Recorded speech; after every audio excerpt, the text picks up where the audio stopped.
Nkechi was pushed out of the house and she went back home in sadness and betrayal.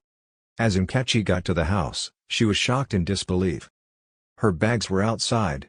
It was as if it was thrown out. She was about to talk and another bag was flipped outside from the main door. She looked up and saw a tall muscular guy who just flipped the bag out. The guy stared down at her and retired inside the house without saying a word. She was confused. Why are they throwing her things outside?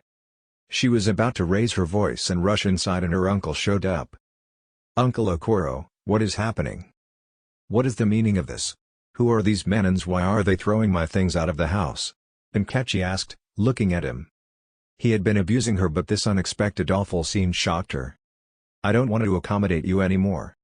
I told you to always stay inside but you prefer sneaking out to where I don't even know. Besides, I wanted to make use of the room," his uncle replied. "Is this a joke or what?" Nkechi asked. She could not believe what was happening at the moment. "Do this look like a joke? I said I don't want you in this house anymore. You can go out there and rent a house. I don't want to see you in this house anymore." "What?" Nkechi screamed. She could see that he was serious. "You should be appreciating me for paying people to help you get your trash out of the room," he said. "Now I want you to start picking your trash and be fast about it. I can see that you have gone crazy.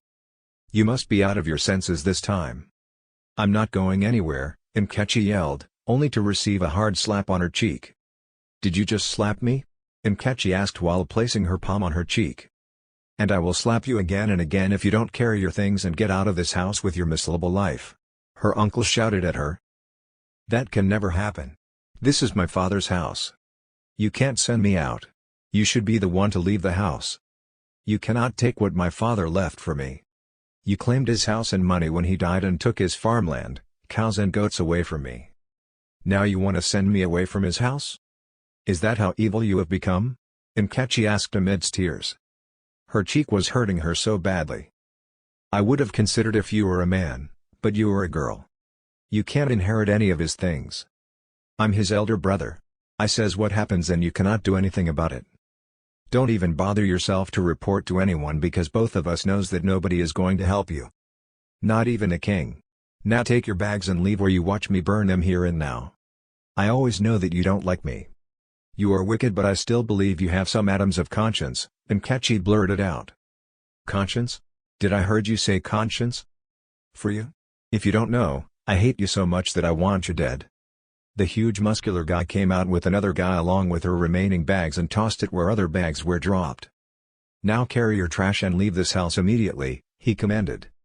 "I'm not going anywhere, uncle. This is my father's house. You have no right to throw me out of my father's house," Nkechi protested. "Who is talking about right here? Your father is dead and rotting in hell. This is my house now and I don't want to accommodate you anymore.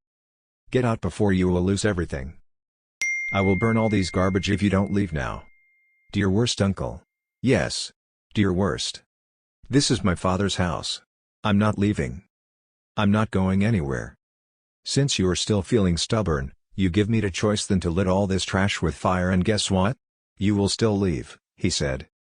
"Get me a gasoline and a matches," he ordered one of the men who were now standing at his back.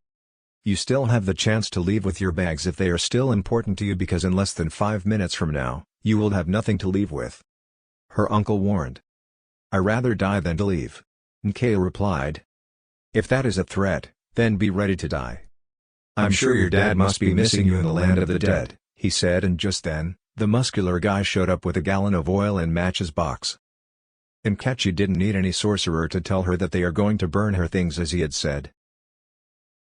She looked around and set her eyes on a long iron rod. "Only if I will allow you this time. You bastard." She picked the rod up and rushed to hit him. She raised it up to smash it on his head but was caught by the other guy who held the iron right on air as it was about to hit her uncle's head. Her uncle bursted into laughter while keeping his hands in his pocket. The guy forcefully yanked it off from her that she fell, face down, hitting her forehead on his uncle's feet. "You're a failure. A failure is always a failure in everything.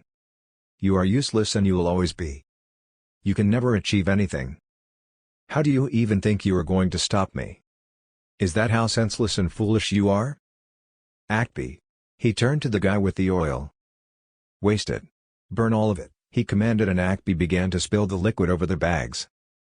Nkechi rose up to stop him, but the second guy caught hold of her wrist and pulled her, then swift her off her feet with a slide kick to stop her from interfering. She rose up again amidst pains, and the huge guy pulled her, this time, toward himself, then wrapped his arm firmly around her neck that she was finding it difficult to breathe. She tried to pull his arm off her neck, but she couldn't. The more she tried, the more he adds pressure, choking her more. She began to kick her legs on air, fighting to flee herself, but she could not. The guy holding her was too strong for her.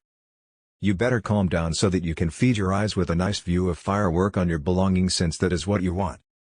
I'm sure you will enjoy the view of the beautiful firework it would create.